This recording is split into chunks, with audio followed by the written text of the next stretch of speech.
ఓం శ్రీ గురుభ్యో నమః. అందరికీ నమస్కారం అండి. ఎలా ఉన్నారండి? అందరూ బాగున్నారా? స్త్రీకి ఎందుకు భగవంతుడు కష్టాలను ఎక్కువగా ఇచ్చాడు? స్త్రీ అంటే దేవునికి కోపమా? ఈ యొక్క చిన్న కథను వినండి. ఒక మహిళ శివాలయానికి వచ్చి ఏడుస్తూ ఇలా అంటుందంట, పరమేశ్వర, ఎందుకు ఆడవాళ్ళకి ఎన్నో కష్టాలను భరించమని ఇచ్చావు? మేము శక్తిహీనులము, అబలము కదా.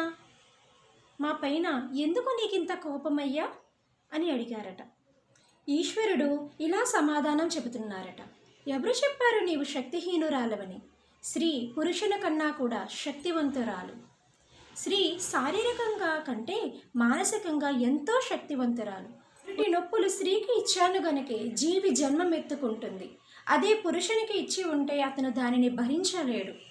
కొత్త జీవి అనేది జన్మమెత్తుకోవటం అనేది అసంభవ కార్యం అయిపోతుంది.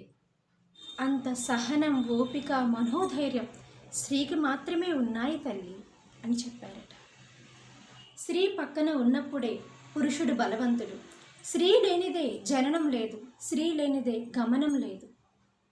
శక్తి ఉంటేనే శివుడు కూడా పరమేశ్వరుడు అవుతాడు. అందుకే భగవంతుడు కూడా శక్తిని పూజిస్తాడు, ఆరాధిస్తాడు అని చెప్పారట. ఓం శ్రీమాత్రే నమః. Thank you. ఒక గృహిణిగా, తల్లిగా, ఉద్యోగినిగా ఎన్నో విధాలుగా నిరంతరం తన కోసం కాకుండా తన వారి కోసం శ్రమించే శ్రీశక్తికి నమస్కరిస్తూ, please subscribe my channel for more videos. Thank you so much. మీ యొక్క సపోర్ట్ని అందించి ఇటువంటి మరిన్ని వీడియోస్ చేయటానికి నాకు సహకరించవలసిందిగా కోరుకుంటున్నాను. Thank you for watching.